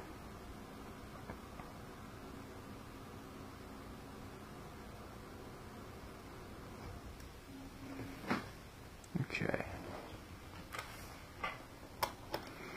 And it's about right on the dot on 11 o'clock. So that's when we're going to end the stream for today.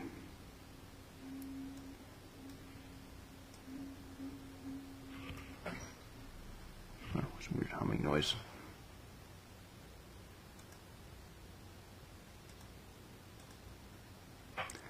Thanks very much for watching, everyone, and for joining me tonight. And on the next Total Carnage Inventthrough stream, I think we'll do some more writing for sure, and on a wider variety of topics too, not just the one that I've been covering for the past few nights. But until then, thanks for watching, and hope you have a good night.